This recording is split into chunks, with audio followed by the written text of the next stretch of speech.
1990 সালে বার্নার্ড লুইসের একটা বিখ্যাত প্রবন্ধ বের হয়েছিল, সেটার নাম হলো the roots of Muslim rage, এবং সেইখানে উনি ক্ল্যাশ অফ সিভিলাইজেশনস এই কথাটা ইউজ করছিলেন এবং উনি বলতেছিলেন যে পশ্চিমের সাথে মুসলিমদের একটা সভ্যতাগত দ্বন্দ্ব আছে, একটা ক্ল্যাশ অফ সিভিলাইজেশনস আছে। স্নায়ুযুদ্ধ শেষ হওয়ার পর সংঘাতের ধরন বদলে যাবে। আগে সংঘাতগুলো হতো একটা দেশের সাথে আরেকটা দেশে, এখন সংঘাতগুলো হবে একটা সভ্যতার সাথে আরেকটা সভ্যতা। দেশগুলো থাকবে কিন্তু সভ্যতাগত যে পরিচয় এটাই রাজনীতির মূল চালিকা শক্তি হবে। দুটো সভ্যতার সাথে পশ্চিমা সভ্যতার সংঘাত হবে। একটা হলো চৈনিক সভ্যতা, চীন সহজ ভাষায়, আরেকটা হলো ইসলাম। রাসূলুল্লাহ সাল্লাল্লাহু আলাইহি ওয়াসাল্লামের সাথে কুরাইশের দ্বন্দ্বটা কি নিয়ে ছিল? ইব্রাহিম আলাইহিস সালামের সাথে তার পিতার দ্বন্দ্বটা কি নিয়ে? ইসলাম এবং জাহেলিয়াতের দ্বন্দ্ব। একইভাবে পশ্চিমা সভ্যতার সাথে আমাদের দ্বন্দ্বটা এই দ্বন্দ্বের অংশ। একত্ববাদী ধর্মে স্রষ্টার যেসব বৈশিষ্ট্যের কথা বলা হয়, সেকুলার ব্যবস্থায় রাষ্ট্রের উপর এই বৈশিষ্ট্যগুলো আরোপ করা হয়। পশ্চিমা সভ্যতার সাথে আমাদের যে সংঘাত আছে, এ কথা সাইদ কুতুব রাহিমাহুল্লাহ বলছেন, আবুল হাসান নাদভি বলছেন, মুস্তাফা সাবরি বলছেন, মাওলানা মওদুদি বলছেন, আব্দুল কাদের আওদা বলছেন, আল্লামা আহমদ শাকির বলছেন, আল্লামা শানকিতি রাহিমাহুল্লাহ বলছেন। হক ও বাতিলের যে চিরন্তন দ্বন্দ্ব, ইসলাম আর জাহেলিয়াতের মধ্যে যে সংঘাত, আমাদের জমিনে আমাদের সময়ে এটার বাস্তবতা হলো সেকুলার রাষ্ট্র। ইসলাম এখনো সেকুলার রাষ্ট্রের কর্তৃত্ব মানে নাই, ইসলাম এখনো সেকুলারিজমের আধিপত্য মেনে নেয় নাই। ইসলাম হলো প্রতিরোধের শেষ ফ্রন্ট।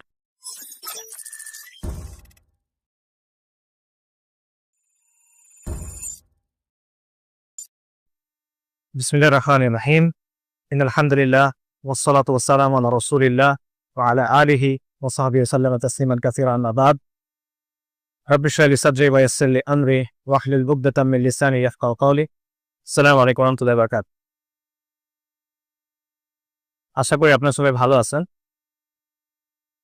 আপনি কি টায়ার্ড মনে হচ্ছে? আওয়াজ নাই? আর 40-50 মিনিট কথা শুনতে পারবে? মনোযোগ দিতে পারবে? মনোযোগ দিতে আমি একটু টেস্ট করি আপনাদের মনোযোগ আছে কিনা, ঠিক আছে?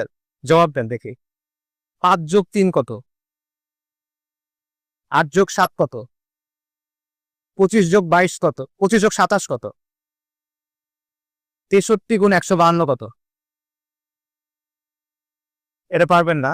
এটা না পারার সমস্যা না, এটা স্বাভাবিক, এটা না পারারই কথা। এই ধরনের অঙ্কগুলো আমরা ডিভাইস ছাড়া করা কঠিন বা কাগজপত্র ছাড়া করা কঠিন। কিন্তু কঠিন কেন? কেন কঠিন? কেন আগের 3টা অঙ্ক আমরা খুব ইজিলি মনে মনে করতে পারি আর পরের অঙ্কটা আমরা করতে পারি না? কারণ এখানে প্রসেসটা ডিফারেন্ট। যেই প্রক্রিয়ায় এই অঙ্কটা করতে হয় সেই প্রক্রিয়াটা ডিফারেন্ট। আমাদের ব্রেইন এত বড় হিসাব একসাথে করতে পারে না, আমরা এটা ভাগ ভাগ করে করতে হয়। গুণটা আপনারা কিভাবে করবেন? প্রথমে একটা সংখ্যা দিয়ে গুণ করবেন, তারপরে অন্য সংখ্যাটা দিয়ে গুণ করবেন, তারপর যোগ করে মিলাবেন, রাইট? এবং এই জিনিসটা মনে মনে করা ডিফিকাল্ট। আমরা মনে মনে অনেক অঙ্ক করতে পারি, এগুলো নিয়ে আলাদা বই আছে, মানসাঙ্ক, মেন্টাল ম্যাথ, এরকম অনেক বই আছে। কিন্তু সব ধরনের অঙ্ক কিন্তু মনে মনে করা যায় না। যেমন মনে করেন সরল অঙ্ক মনে মনে করা সম্ভব, ত্রিকোণমিতি, ক্যালকুলাস, এগুলো মনে মনে করা সম্ভব না। ইনফ্যাক্ট অনেক বড় বড় যোগ বিয়োগ গুণ ভাগ এগুলো মনে মনে করা সম্ভব না। একটু আগে আমি যেটা বললাম, এটা একটা বড় হুন যেটা মনে মনে করা সম্ভব না। কারণ এগুলো করতে গেলে খুব তাড়াতাড়ি এটা বেশ জটিল হয়ে যায় এবং ধাপে ধাপে এটা করতে হয়, যেটা কাগজ কলম ছাড়া হয় না, মনে মনে করা যায় না সাধারণত। কিছু মানুষ এটা পারে, সাভান যারা তারা পারে, বাট নর্মাল মানুষরা সাধারণত এটা পারে না। এখন অঙ্ক নিয়ে আসলে কথা কেন? আমাদের আলোচনা তো অঙ্ক নিয়ে না। আমি অঙ্কর কথাটা টানলাম চিন্তার সাথে একটা সম্পর্ক দেখানোর জন্য। যে কথাগুলো আমি অঙ্কের ব্যাপারে বললাম, এই কথাগুলো চিন্তার ক্ষেত্রেও খাটে। অনেক অঙ্ক মনে মনে করা যায়, অনেক চিন্তাও মনে মনে করা যায়, কিন্তু যেভাবে সব অঙ্ক মনে মনে করা যায় না, সেভাবে সব চিন্তাও মনে মনে করা যায় না, ঠিক আছে? অনেক চিন্তা আছে যেগুলো ধাপে ধাপে করতে হয়, কাগজ কলম নিয়ে করতে হয়।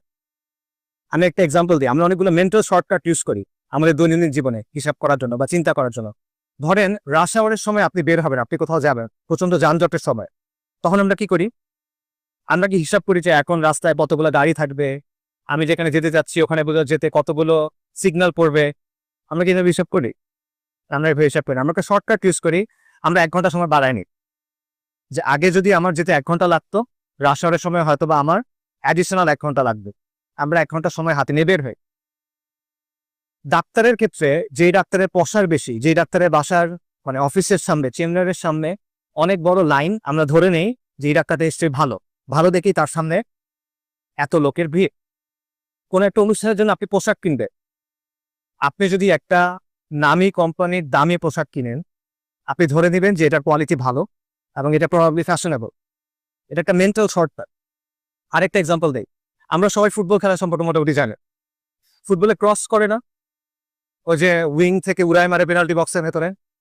আচ্ছা, এটা একটা প্লেয়ার হিসাব করে কিভাবে বলটা কিভাবে রিসিভ করবে, এই হিসাবটা কিভাবে হয়? এটার একটা শাস্ত্রীয় উপায় আছে, যে বলটা কত গতিতে মারা হইলো, এটার অ্যাঙ্গেল কি, এখানে স্পিন কতটুকু আছে, উইন রেজিস্ট্যান্স কত, একটা ফর্মুলা আছে, ক্রাশের অঙ্ক, প্রজেক্টরের অঙ্ক। ওই ফর্মুলায় বসালে আপনি এটা করতে পারবেন। এখন প্লেয়ার কি মাঠের মধ্যে খাতা কলম নিয়ে অঙ্ক করে কিনা? না, সে একটা মেন্টাল শর্টকাট ইউজ করে। কি করে? সে 3টা কাজ করে। প্রথমে সে চোখ দিয়ে বলটা ফলো করে, তারপর সে তার গতিপথটা পরিবর্তন করে নেয়, যেখানে বলটা গিয়ে পড়বে মনে হচ্ছে সে তার গতিপথ ওদিকে করে নেয়। এবং তৃতীয় ধাপটা হলো সেটা স্পিডটা অ্যাডজাস্ট করে, যাতে করে সে সঠিক সময় গিয়ে বলটার কাছে পৌঁছাতে পারে। এবং এই 3টা জিনিস খুব তাড়াতাড়ি হয়, 1 সেকেন্ডের কম সময়ের মধ্যে। এভাবেই খেলা হয়। এখন এই যে আমরা মেন্টাল শর্টকাট ইউজ করি, এগুলোকে বলে হিউরিস্টিক্স। ঠিক আছে, মেন্টাল রুলস অফ থাম্ব। আমরা আমাদের দৈনন্দিন জীবনে এরকম অনেকগুলো মেন্টাল শর্টকাট ইউজ করি, এবং এই মেন্টাল শর্টকাট ইউজ করা খুবই জরুরি। তবে সব ধরনের চিন্তা এভাবে শর্টকাটে হয় না।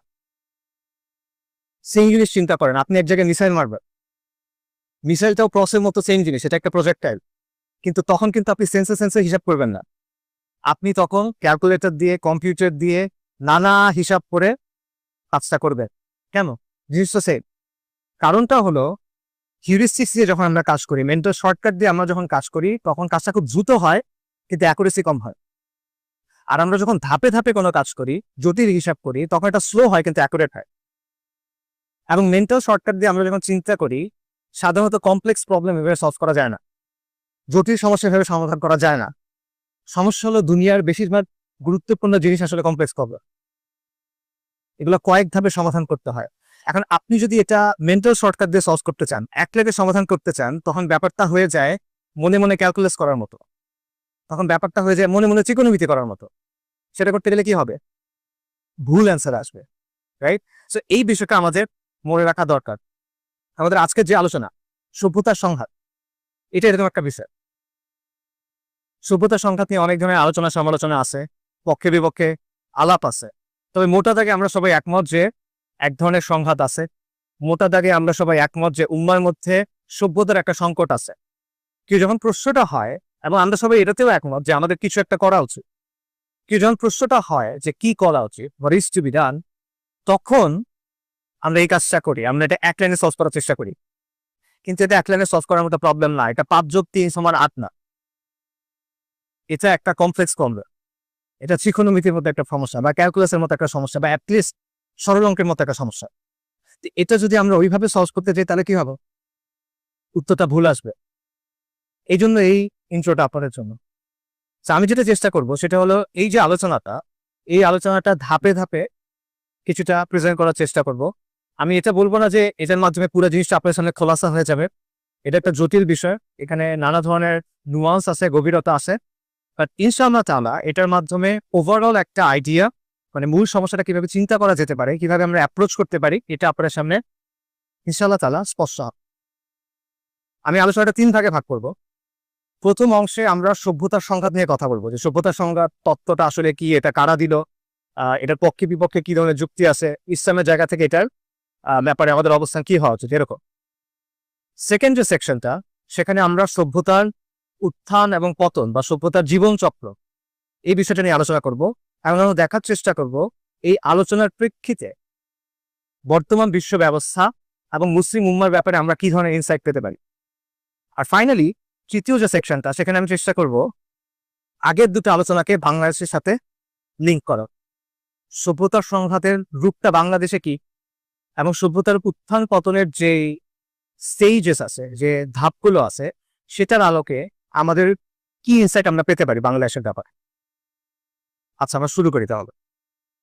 বাই দ্য ওয়ে, 52 × 163 হলো 9576। এটা আমি মনে মনে করিনি, আগে ঠিক করে আনছি। আচ্ছা, সভ্যতার সংঘাত বা ক্ল্যাশ অফ সিভিলাইজেশনস, এই ধারণাটা বা এই কনসেপ্টটা পপুলারাইজ করছেন বা জনপ্রিয় করে তুলছেন আমেরিকার একজন পলিটিক্যাল সায়েন্টিস্ট, ওনার নাম হলো স্যামুয়েল হান্টিংটন। 1993 সালে ফরেন অ্যাফেয়ার্স ম্যাগাজিনে উনি একটা প্রবন্ধ লিখছিলেন এই নামে, এবং এর 3 বছর পর 1996 সালে এটা একটা বই আকারে বের হয়, যেটা সাবটাইটেল ছিল the remaking of the world order, the clash of civilisations. তবে ইন্টারেস্টিংলি এই কথাটা আসলে তার আবিষ্কার না, এবং এই কনসেপ্টটা আসলে তার তৈরি না। তার আগে আরেকজন ওয়েস্টার্ন স্কলার এই ধারণাটা এবং এই ফ্রেজটা কয়েন করছিলেন। তার নাম কে বলতে পারবে? এই ভদ্রলোক একজন ওরিয়েন্টালিস্ট, একজন জায়নিস্ট এবং একজন ইহুদি। তার নাম হলো বার্নার্ড লুইস। 1990 সালে বার্নার্ড লুইসের একটা বিখ্যাত প্রবন্ধ বের হয়েছিল বা কুখ্যাত প্রবন্ধ বের হয়েছিল, সেটার নাম হলো the roots of Muslim rage, মুসলিমদের ক্রোধের শেকড়। এবং সেইখানে উনি ক্ল্যাশ অফ সিভিলাইজেশনস এই কথাটা ইউজ করছিলেন এবং উনি বলতেছিলেন যে পশ্চিমের সাথে মুসলিমদের একটা সভ্যতাগত দ্বন্দ্ব আছে, একটা ক্ল্যাশ অফ সিভিলাইজেশনস আছে।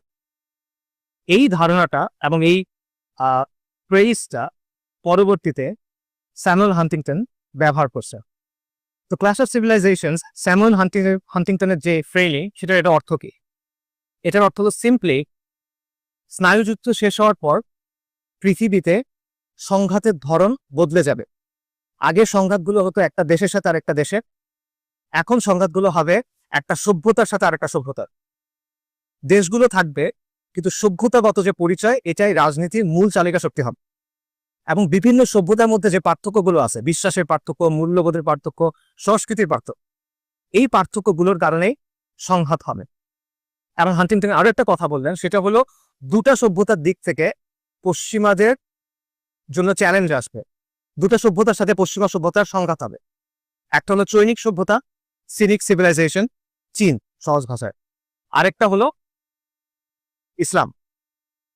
আচ্ছা, তো হান্টিংটনের এই যে থিসিসটা বা তার যে তত্ত্বটা, এটার পক্ষে বিপক্ষে অনেক তর্ক আছে, অনেকেই এটার সমালোচনা করছে।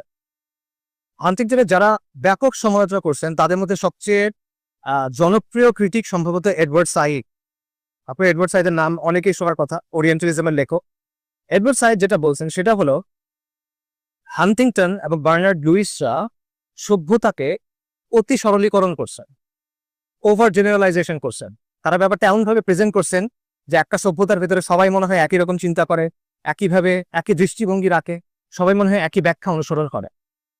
সো এডওয়ার্ড সাইডের অ্যাকচুয়াল কথাটা ছিল যে ইসলামকে এসেনশিয়ালিস্ট ভাবে উপস্থাপন করা হয়েছে, এসেনশিয়ালিস্ট ভাবে উপস্থাপন করা হয়েছে। এটার মানে হলো মুসলিম উম্মার ভেতরে সবাই একরকম না, এখানে বিভিন্ন দৃষ্টিভঙ্গি আছে, এখানে বিভিন্ন বৈচিত্র্য আছে, বিভিন্ন ধরনের ব্যাখ্যা আছে, বিভিন্ন ধরনের দৃষ্টিভঙ্গি আছে। তো হান্টিংটন এবং বার্নার্ড লুইস ব্যাপারটা এভাবে প্রেজেন্ট করছেন যে সব মুসলিম মনে হয় একই রকম, সবাই মনে হয় একইভাবে চিন্তা করে, এখন সবাই মনে হয় পশ্চিমকে শত্রু হিসেবে দেয়। এটা ঠিক না। এটা কার কথা? এডওয়ার্ড সাইডের কথা। এডওয়ার্ড সাইড বলতেছেন এই ক্ল্যাশ অফ সিভিলাইজেশনস এর তত্ত্ব, এটা একটা বানোয়াট তত্ত্ব, এটা একটা বিপজ্জনক তত্ত্ব, এবং এটার পিছনে রাজনৈতিক একটা উদ্দেশ্য আছে। ইনফ্যাক্ট অনেকে যেটা বলছে সেটা হলো এটা হলো একটা ফরমাইজ তত্ত্ব, কারণ স্নায়ুযুদ্ধ শেষ, আমেরিকার এখন নতুন শত্রু দরকার। এই নতুন শত্রু খোঁজার জন্য তারা চীন এবং মুসলিমদের শত্রু হিসেবে চিহ্নিত করছে। এটা হলো এডওয়ার্ড সাইডের কাউন্টার আর্গুমেন্ট, এবং আরো অনেকে। বাট এটারও কাউন্টার আর্গুমেন্ট আছে। কাউন্টার আর্গুমেন্টটা কি? সেটা হলো, ধরেন আমরা মানলাম যে একটা সভ্যতার মধ্যে বৈচিত্র্য আছে, একটা সংস্কৃতির মধ্যে সবাই একইভাবে চিন্তা করে না, বিভিন্ন ব্যাখ্যা থাকে, বিভিন্ন দৃষ্টিভঙ্গি থাকে, সত্য। তারপরও তো মৌলিক কিছু বিষয় থাকে যেগুলো এক, কোর কিছু বিশ্বাস তো ডেফিনেটলি থাকে, নিশ্চয়ই কিছু মূল্যবোধ থাকে, নিশ্চয়ই কিছু বৈশিষ্ট্য থাকে যেগুলোর ব্যাপারে সবাই একমত। একমত দেখেই তো সেটা স্বতন্ত্র একটা সিভিলাইজেশন, একমত দেখেই তো সেটা স্বতন্ত্র একটা সংস্কৃতি। যদি প্রত্যেকটা বিষয় বিতর্কিত হয় তাহলে ওটা তো কোনো একক জিনিস না, এটা ভিন্ন ভিন্ন জিনিস। একটা উদাহরণ দেয়, মনে করেন আমাদের মধ্যে সালাতের ব্যাপারে বিভিন্ন ফিকহি মতপার্থক্য আছে। নামাজ পড়ার সময় আমরা হাত কোথায় বাঁধবো, কিভাবে বাঁধবো, আমিন কিভাবে বলা হবে, আস্তে না জোরে, সিজদাতে কিভাবে যাওয়া হবে, ইত্যাদি অনেক বিপরীত মতপার্থক্য আছে না? এটা হলো ফিকহি মতপার্থক্য, শাখাগত মতপার্থক্য। কিন্তু মৌলিক বিষয়ের ব্যাপারে দ্বিমত আছে কিনা? সালাত যে আদায় করতে হবে, 5 ওয়াক্ত সালাত যে ফরজ, এটাতে তো দ্বিমত নাই। এখন কেউ যদি বলে না, তুমি বলতে পারো না সব মুসলিমরা মনে করে 5 ওয়াক্ত সালাত ফরজ, এই বলাটা ঠিক হবে না, এটা একটা এসেনশিয়ালিস্ট ব্যাখ্যা। মুসলিমদের মধ্যে বিভিন্ন দৃষ্টিভঙ্গি আছে, অনেকে তো সালাত পড়েই না, অনেকে মনে করে তিন ওয়াক্ত সালাত, রাইট? তখন কি এটা গ্রহণযোগ্য কথা হবে না? সো একই কথা আপনি ক্লাস অফ সিভিলাইজেশনের ব্যাপারে বলতে পারেন যে ঠিক আছে, বৈচিত্র্য আছে, তারপরে তো মৌলিক কিছু কোর বিষয় আছে প্রত্যেক সভ্যতার, এবং সেই বিষয়গুলোর ক্ষেত্রে পার্থক্য হতে পারে, সেই পার্থক্যের ভিত্তিতে সংঘাত হতে পারে। ঠিক আছে, এখানে আমরা ডিকোলোনিয়াল পার্সপেক্টিভটাও দেখতে পারি।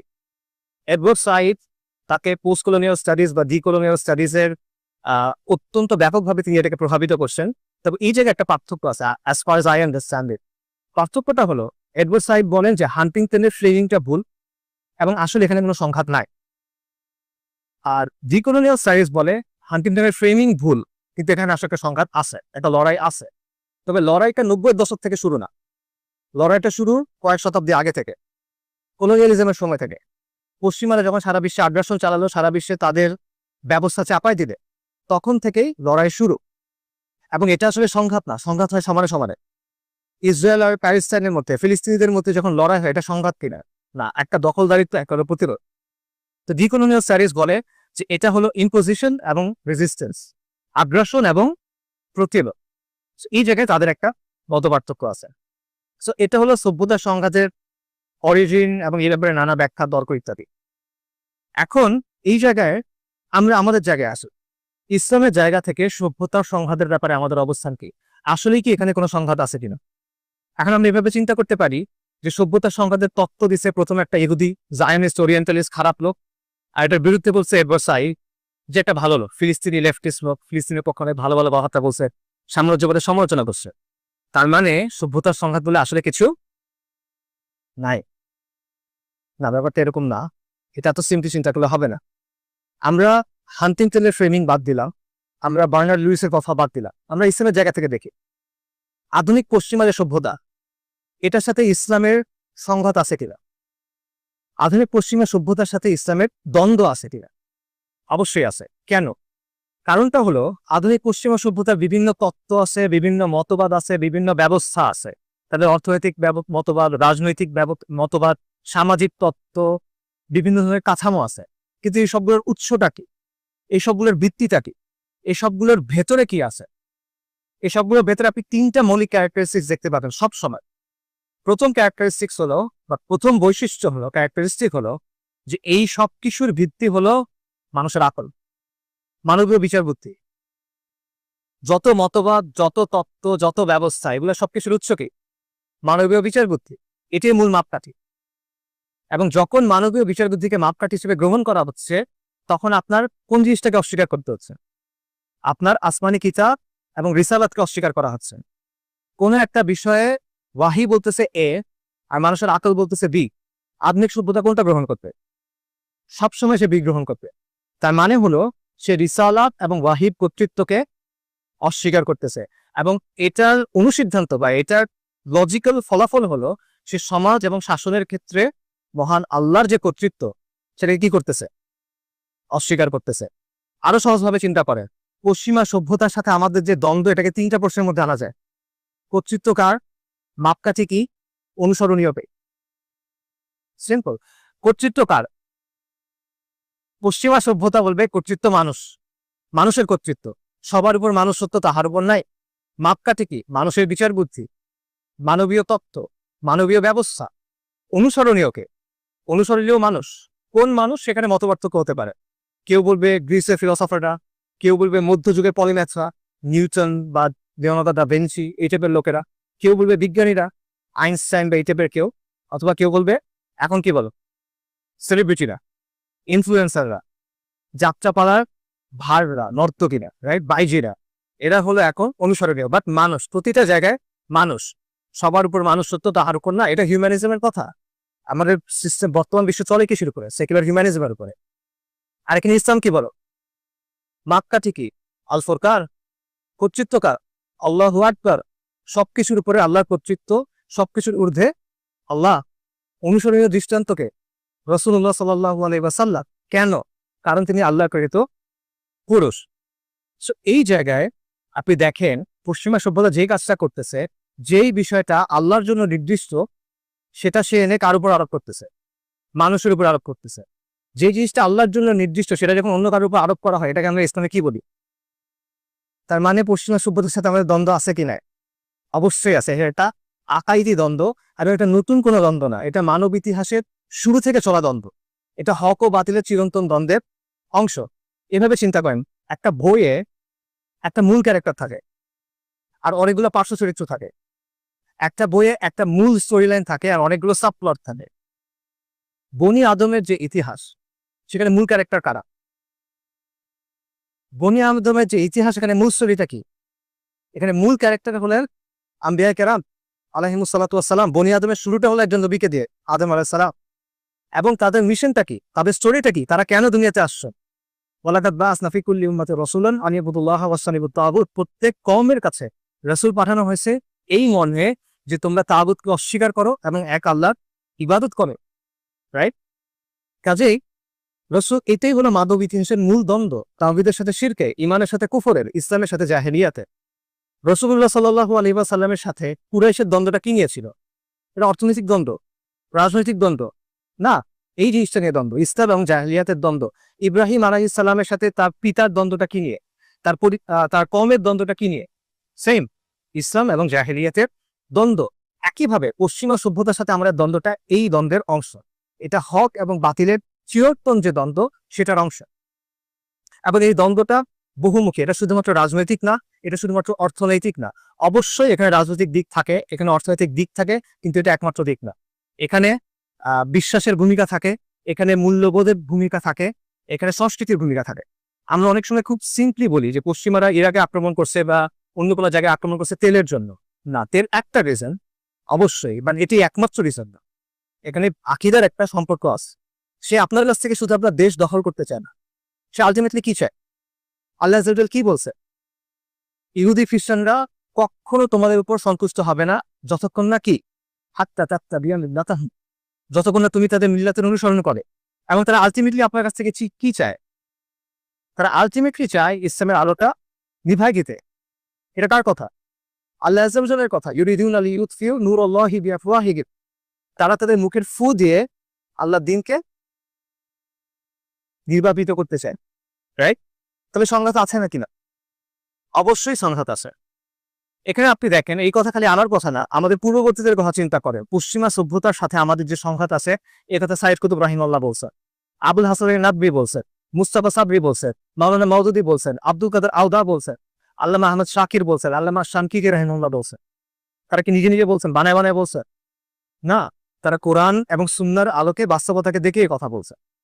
আমি যাদের কথা বললাম তারা তো অনেক আগে ইন্তেকাল করছে, কিন্তু যারা বেঁচে ছিলেন হান্টিংটনের বই বের হওয়ার পরে, তারাও একই কথা বলছেন। Shahed doctor সাফরা Hawali for example, তিনি স্পেসিফিক্যালি হান্টিংটনের থিসিস নিয়ে কথা বলছেন এবং উনি বলছেন, হ্যাঁ, পশ্চিমের সাথে আমাদের সব দ্বন্দ্ব আছে, এবং এই দ্বন্দ্বটা রাজনৈতিক না, এই দ্বন্দ্বটা অর্থনৈতিক না, এখানে বিশ্বাসের একটা ভূমিকা আছে, মূল্যবোধের একটা ভূমিকা আছে। এবং তিনি বলছেন পশ্চিমা সভ্যতা হলো আধুনিক জাহেলিয়া। কাজেই হান্টিংটনের ফ্রেমিং যাই হোক, বার্নার্ড লুইসের ফ্রেমিং যাই হোক, ইসলামের জায়গা থেকে আমাদের কনক্লুশন হলো, হ্যাঁ, পশ্চিমা সভ্যতার সাথে আমাদের একটা দ্বন্দ্ব আছে, এবং এটা হলো হক ও বাতিলের চিরন্তন যে দ্বন্দ্ব, সেটার অংশ।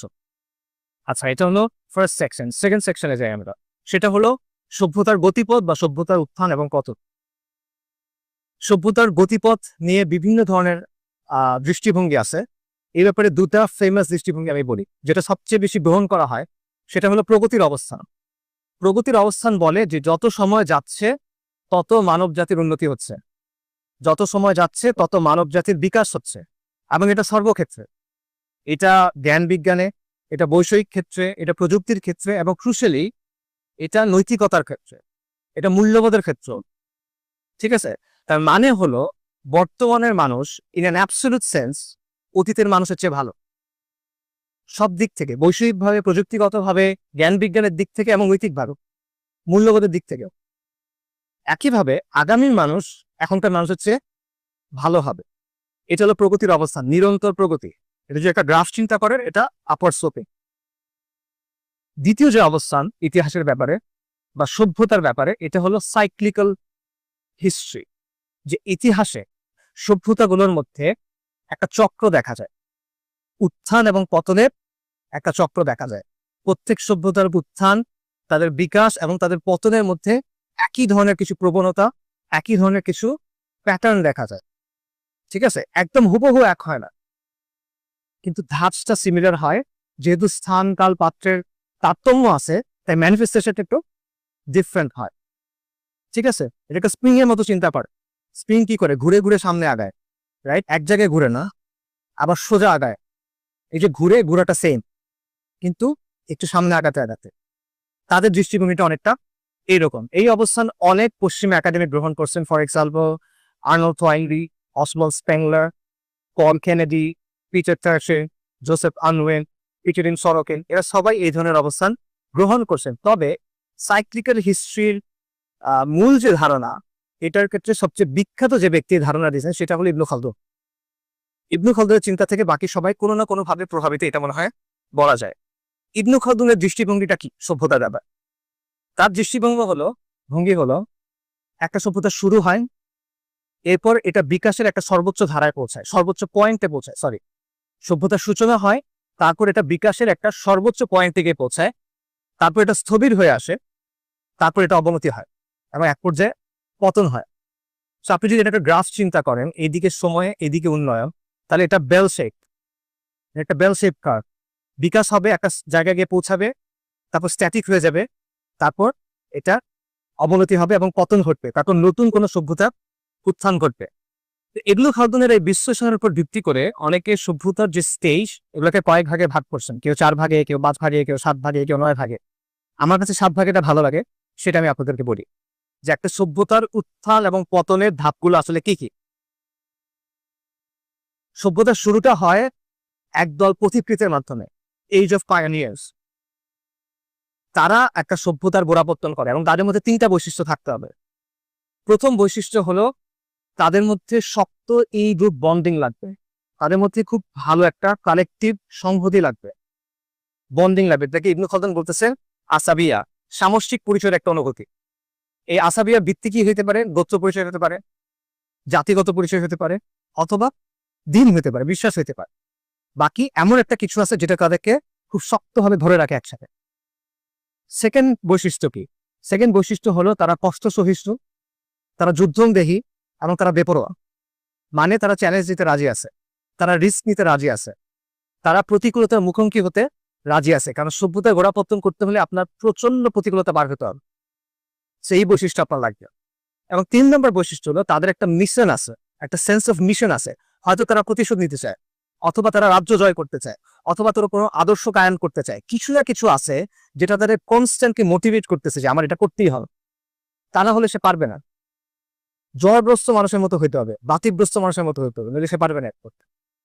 ঠিক আছে, এই 3টা বৈশিষ্ট্য, এটার মাধ্যমে সভ্যতার গোড়াপত্তন হয়। এটা ফার্স্ট স্টেজ।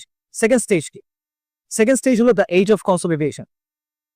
এই সময়ে ওই যে সূচনা হলো সভ্যতার, এটা সামরিক এবং রাজনৈতিক কনসলিডেশন হবে, এটা সামরিক এবং রাজনৈতিক ভাবে সুসংহত হবে। এটার মানে কি? এটার মানে কি কেউ তাদের সাথে যুদ্ধে পারবে না? না, ব্যাপারটা এমন না। এটার মানে হলো তারা এমন একটা অবস্থায় পৌঁছাইছে যখন তারা অস্তিত্বের সংকটে নাই, আর কেউ তাদের আক্রমণ করে সাথে সাথে ধ্বংস করে দিবে এবং তারা ফাইট করবে না, ব্যাপারটা এমন না। হ্যাঁ, কেউ আক্রমণ করতে পারে, কিন্তু তারা ফাইট করবে এবং ওই ফাইটের রেজাল্ট কি হবে এটা নিশ্চিত না। এটা হলো এই পর্যায়টা। এবং তারপরে তারা বিস্তার হবে, তাদের যে সাম্রাজ্যের সীমানা, এটার বিস্তার হতে থাকবে। এটা দ্বিতীয় পর্যায়। তৃতীয় পর্যায় হলো বাণিজ্য এবং অর্থনৈতিক বিস্তৃতি। সভ্যতার সূচনা হয়েছে, রাজনৈতিক সামরিকভাবে আপনি শক্তিশালী, এবার আপনি কি করবে? ব্যবসা করবেন, আপনার বাণিজ্য বাড়বে, আপনার অর্থনীতি শক্তিশালী হবে। তারপরে আসবে সমৃদ্ধি, সচ্ছলতা, প্রাচুর্য। রাজনৈতিকভাবে শক্তিশালী, সামরিকভাবে শক্তিশালী, ব্যবসা বাণিজ্য করতেছি, অনেক টাকা পয়সা ওদের কাছে। এরপরে ফিফথ স্টেজটা হলো জ্ঞান, বিজ্ঞান এবং শিল্পের উন্নতি। যেহেতু আপনার কাছে এখন অনেক টাকা আছে, এই টাকা আপনি কি করবে? খরচ করবে। এই খরচটা আপনি তখন করতেছেন জ্ঞান বিজ্ঞানের পেছনে, শিল্পের পেছনে। একটা রিসার্চ ইনস্টিটিউট করতে অনেক টাকা লাগে, রাইট? এখন আপনি সেটা করতে পারতেছেন। এই জায়গাটা আমরা ভুল করি, আমরা খুব ওই যে এক লাইনে চিন্তা, আমরা চিন্তা করি সমাধান কি? জ্ঞান বিজ্ঞান উন্নত হইতে হবে। না, আপনি পারবেন না। এটা ফিফথ স্টেজের কথা ইবনু খালদুনের বিশ্লেষণ অনুযায়ী বা সাইক্লিক্যাল হিস্ট্রির বিশ্লেষণ অনুযায়ী। আমি এখনো পর্যন্ত এমন কোন সভ্যতার কথা জানি না যেটা জ্ঞান বিজ্ঞানের উন্নতির মাধ্যমে প্রতিষ্ঠিত হয়েছে। আমার জানার মতো এমন কোনো সভ্যতা নাই যেটা প্রথমে জ্ঞান বিজ্ঞানের উন্নতির মাধ্যমে প্রতিষ্ঠিত হয়েছে। অনেক সভ্যতায় জ্ঞান বিজ্ঞানের উন্নতি করছে, কিন্তু প্রথমে এটার মাধ্যমে প্রতিষ্ঠা হয়েছে এরকম আমার জানার মতো নাই। আপনারা জানলে আমাকে জানান। আচ্ছা, এটা গেল ফিফথ স্টেজ। তারপরে কি? তারপরে হলো দ্য এজ অফ ডেকাডেন্স, অবক্ষয়কাল। যখন সভ্যতার এতক্ষণ বিকাশ হচ্ছিল, ধাপে ধাপে সে উপরের দিকে উঠতেছিল, এখন এটা থেমে যাবে প্রথমে। তার ওই যে আদর্শ ছিল একটা, আসাবিয়াত ছিল, যেটার মাধ্যমে তারা একত্রিত হয়েছিল, ওই যে একটা সেন্স অফ মিশন ছিল, এটা এখন হারা যায়। মানুষ এখন আর জানে না তারা কি চায়, মানুষ এখন শিওর না যে তারা আসলে কি করতেছে। এই পর্যায়ে অপক্ষয় দেখা দিবে, যৌন নৈরাজ্য দেখা দিবে, সমাজের মধ্যে ভাগন দেখা দিবে, এবং আস্তে আস্তে তাদের অবনতি হবে। এবং তারপর হলো ফাইনাল স্টেজ, 7 নম্বর stage, the age of collapse, যখন এটা পতন ঘটবে। তো আমি পার্সোনালি এই দুইটা দৃষ্টিভঙ্গির মধ্যে এই অবস্থাটাকে সঠিক মনে করি। আমার কাছে মনে হয় যে সভ্যতার উত্থান এবং পতন এটা সাইক্লিক্যাল, এটার মধ্যে এই চক্রগুলো আছে।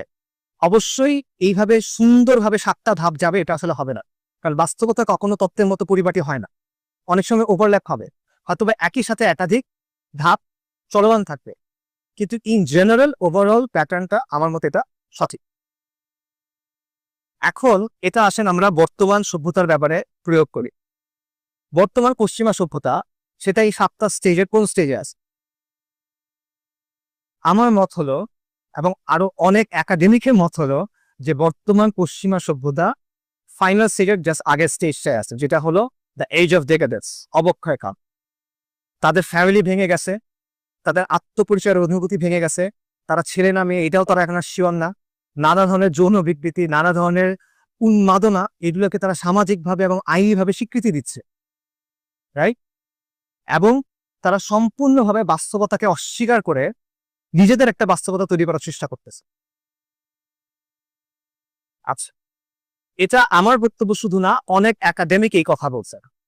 যেমন 1956 সালে ডক্টর পিচিদিন সরকে, উনি গত শতাব্দীর সোশিওলজির সবচেয়ে বড় রথী মহারথীদের একজন, হার্ভার্ডের সোশিওলজি ডিপার্টমেন্টের ফাউন্ডিং চেয়ারম্যান। 1956 সালে উনি একটা বইয়ে বলতেছেন আমেরিকা এবং পশ্চিমের অবক্ষয়ের কালটা শুরু হয়ে গেছে, এবং যদি কোনো কিছু করা না হয় তাহলে দ্রুত তাদের পতন করবে।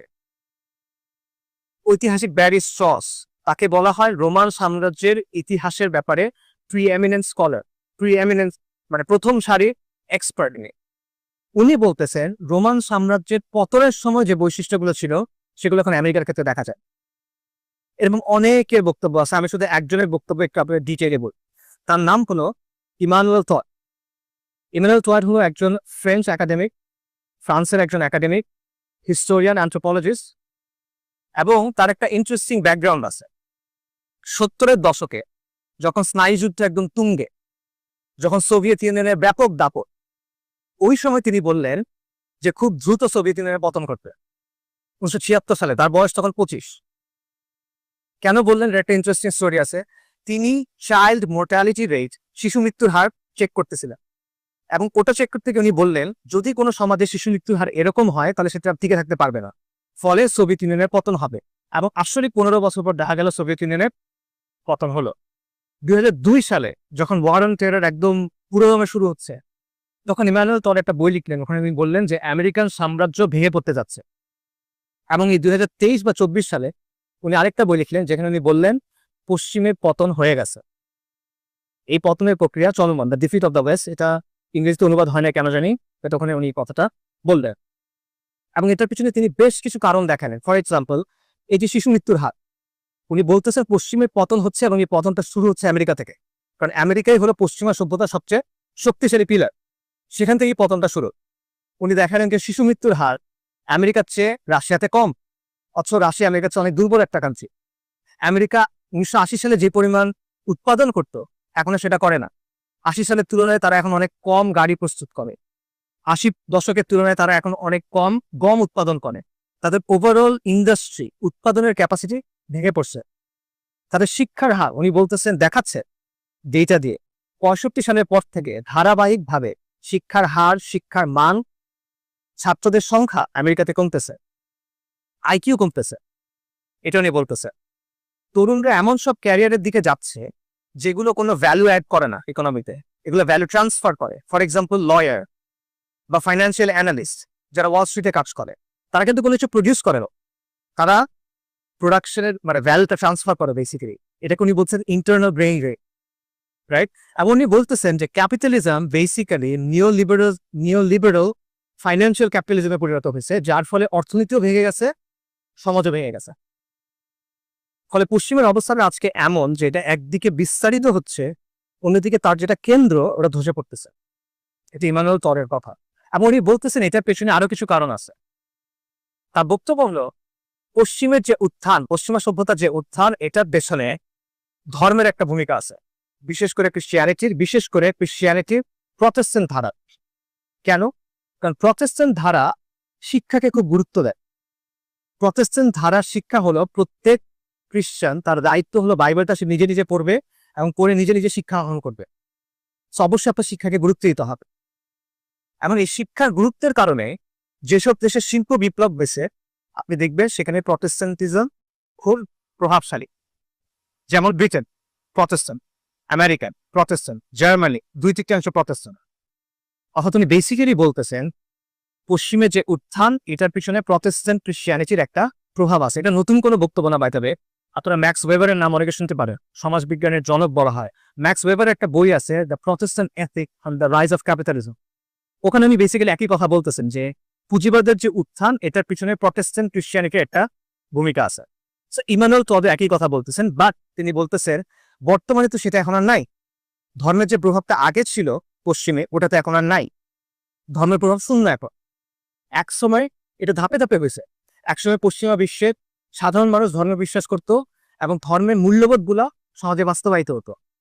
এরপর একটা স্টেজ আসলো যখন মানুষ আর ধর্মে বিশ্বাস করে না, বাট ধর্মের মূল্যবোধ গুলো সমাজে এখনো বিরাজমান। আর বর্তমানে এমন একটা অবস্থায় পৌঁছাইছে যেখানে মানুষও বিশ্বাস করে না, ধর্মের মূল্যবোধ সমাজের মধ্যে নাই, শিক্ষার ওই গুরুত্বও নাই এবং ওই কাঠামো নাই।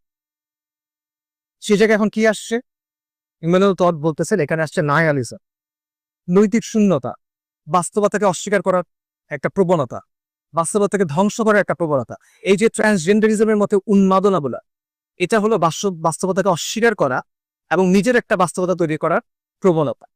এবং এইগুলোর ফলাফলটাকে, এটার ফলাফল হলো পশ্চিমের সামাজিক ব্যবস্থা এবং রাজনৈতিক ব্যবস্থা দুর্বল হয়ে যাচ্ছে। গণতন্ত্র পশ্চিমে দুর্বল হয়ে গেছে, গণতন্ত্র পশ্চিম থেকে আস্তে আস্তে মুছে যাচ্ছে। এটা শত শত একাডেমিক বলতেছেন, এখনো বলতেছেন। এবং তারা বলতেছেন পশ্চিমে বেসিক্যালি ক্ষমতাসীন এলিট আর জনসাধারণ এদের মধ্যে একটা কাঠামোগত বিরোধ তৈরি হয়ে গেছে। একদিকে এলিটিজম, আরেকদিকে পপুলিজম, এবং এটা ক্রমান্বয়ে আরো বাড়তে থাকবে। ইমানুয়েল টডের কথা। এবং এই যে ডোনাল্ড ট্রাম্প বা ট্রাম্পের মতো যে মানুষগুলো, এই ফেনোমেননটা, এটা হলো এই দ্বন্দ্বের রেজাল্ট। সো বেসিক্যালি এখানে সামারিটা হলো যে পশ্চিমা বিশ্ব এখন অবক্ষয় কাল এবং পতনের কারণে মাঝামাঝি আছে। তবে এটা রাতারাতি ঘটবে না। একটা বড় গাছ মনে করেন ভেতর থেকে ক্ষয়ে গেছে, এটা পড়বে, এই পড়তে কিন্তু সময় লাগে, রাতারাতি পড়ে না। একটা বিশাল রাজপ্রাসাদ, এটা অ্যাবান্ডেন, এটা আস্তে আস্তে ধসে পড়তেছে, একদিনে কিন্তু হয় না, সময় লাগে। রোমান সাম্রাজ্যের যে পতন, এই পতনে 100 বছরের বেশি সময় লাগছিল। একইভাবে পশ্চিমা বিশ্বের যে পতন, এটাতেও সময় লাগবে, কয়েক দশক সময় হয়তো বা লাগবে, কিন্তু পতনের প্রক্রিয়া চলমান। আচ্ছা, এটা গেল সভ্যতার উত্থান পতনের জায়গা থেকে পশ্চিমের ব্যাপারে একটা অবস্থান। দ্বিতীয় যে পয়েন্ট সেটা হলো সভ্যতার উত্থান পতনের যে প্যাটার্ন, এটার আলোকে মুসলিম উম্মার ব্যাপারে আমরা কি ইনসাইট পাই?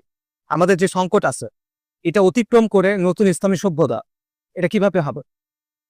স্টেজগুলোর কথা চিন্তা করো।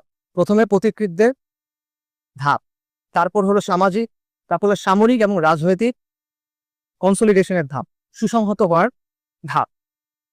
অর্থাৎ প্রথমে আপনার শাসন কর্তৃত্ব লাগবে, একটা পলিটিক্যাল এন্টিটি লাগবে যেটা মুক্ত। কি থেকে মুক্ত? যেটা এই যে জাহেলি বিশ্ব ব্যবস্থা, এটার যে নিয়ন্ত্রণ, এটা থেকে মুক্ত। এবং এটাকে সামরিক এবং রাজনৈতিক ভাবে সুসংহত হতে হবে। এটার মানে এটা না যে সেটার নিউক্লিয়ার বম থাকবে বা এটার ডেস্ট্রয়ার থাকবে বা B-52 থাকবে। এটার মানে হলো সে অস্তিত্বের সংকটের মধ্যে এখন আর নেই। আমাদের ইতিহাসের কথা চিন্তা করেন, রাসূলুল্লাহ সাল্লাল্লাহু আলাইহি ওয়াসাল্লামের নবুয়তের সময় থেকে খন্দকের যুদ্ধ পর্যন্ত যে সময়টা, এটাকে আপনি in a sense age of pioneers ধরতে পারেন, অগ্রপথিকদের সময়। এবং খন্দক থেকে খোলাফায়ে রাশিদিনের শেষ পর্যন্ত বা উমাইয়াদের সময় পর্যন্ত আপনি এটাকে সামরিক এবং রাজনৈতিক প্রতিষ্ঠার সময় করতে পারেন। কেন? কারণ খন্দকের আগ পর্যন্ত মুসলিমরা দুনিয়াবি সেন্সে দুর্বল অবস্থা ছিল। ওরা বেশি আক্রমণ করতেছিল, আমরা ডিফেন্ড করতেছিলাম। কিন্তু খন্দকের পর থেকে দেখবেন আক্রমণগুলো করছে মুসলিমরা, এবং এটা হাদিসেও আছে। নবী সাল্লাল্লাহু আলাইহি ওয়াসাল্লাম, বুখারী এবং মুসলিমে এই বর্ণনা আছে। রাসূলুল্লাহ সাল্লাল্লাহু আলাইহি ওয়াসাল্লাম বলছেন খন্দকের যুদ্ধের পর তার বক্তব্যটা এরকম যে এতদিন ওরা আমাদেরকে আক্রমণ করছে, এখন থেকে আমরা ওদেরকে আক্রমণ করব। এই জন্য সভ্যতার ইতিহাস আমাদেরকে বলে যে যদি আপনি নতুন সভ্যতা তৈরি করতে চান, তাহলে আগে আপনার রাজনৈতিক এবং সামরিক কনসলিডেশন লাগবে, এটা ছাড়া হবে না। এটা আমি বাস্তবের সাথে মিলাই দেই আপনাদেরকে। বর্তমানে আমেরিকা একটা সুপার পাওয়ার, আমেরিকার সবচেয়ে বড় প্রতিদ্বন্দ্বীকে চীন। আমেরিকার সবচেয়ে বড় প্রতিদ্বন্দ্বী হলো চীন। চীন একটা পিয়ার কম্পিটিটর আমেরিকা। কিন্তু চীন আজকে এই অবস্থায় কিভাবে আসছে? আজ থেকে 100 বছর আগে চীনের কি অবস্থা ছিল? আজকে থেকে 100 বছর আগে চীনের অবস্থা অত্যন্ত দুর্বল ছিল। বিভিন্ন বৈদেশিক শক্তি চীনের বিভিন্ন অঞ্চলে প্রভাব বিস্তার করছিল। ক্যান্টন, সাংহাই, হংকং এরকম জায়গাগুলো তারা নিয়ে গেছে। হাজার বছরের যে চৈনিক সভ্যতা সেটা নানা ভাগে বিভক্ত হয়ে গেছে, তাদের ভেতরে অভ্যন্তরীণ লড়াই চলতেছে টু দ্য এক্সটেন্ট যে 1840 থেকে 1940-এর শেষ পর্যন্ত যে সময়টা, এটাকে চাইনিজরা কি বলে? সেঞ্চুরি অফ হিউমিলিয়েশন, লাঞ্ছনার শতাব্দী।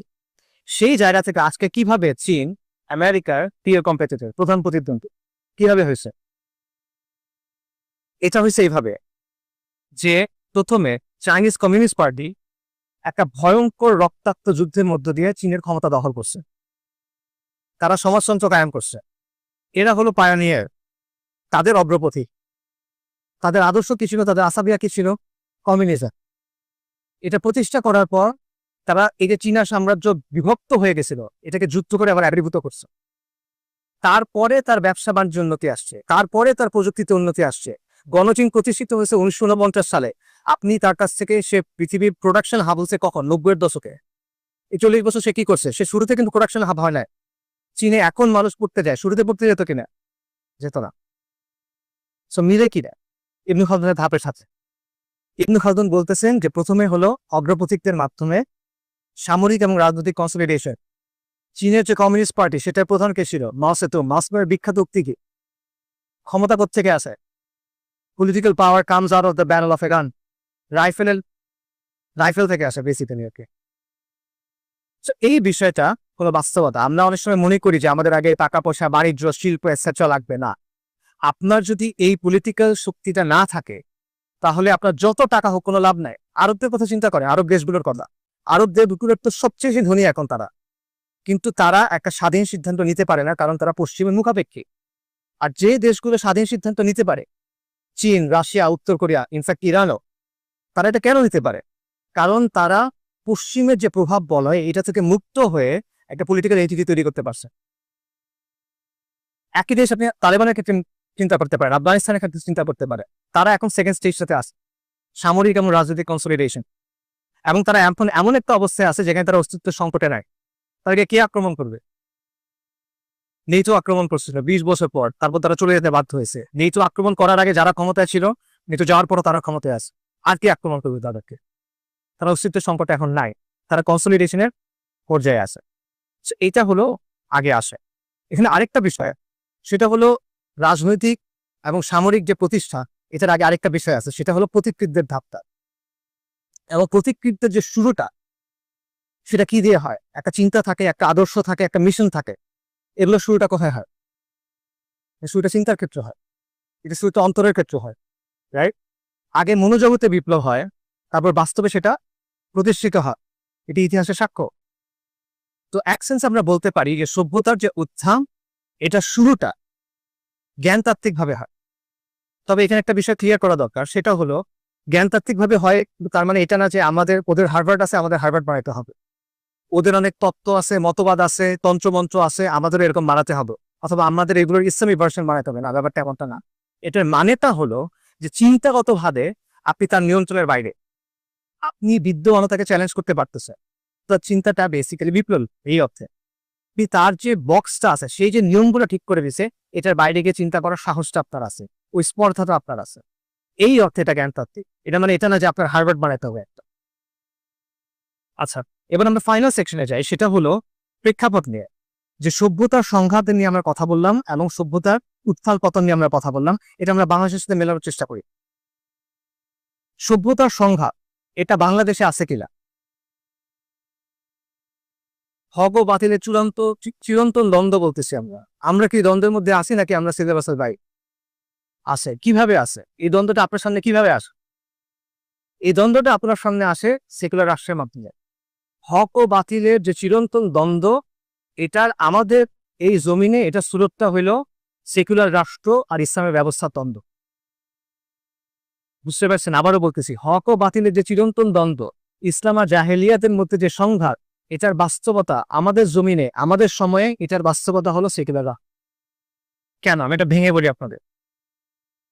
একটা এক্সাম্পল দেখতে পারেন, আমাদের দেশে এখন জাতিসংঘের মানবাধিকার কমিশনের অফিস চালু করা হচ্ছে। এটা হলো এমন একটা প্রতিষ্ঠান যার কাজ হলো এমন সব জিনিস বাস্তবায়ন করা যা ইসলামের সাথে সাংঘর্ষিক, রাইট?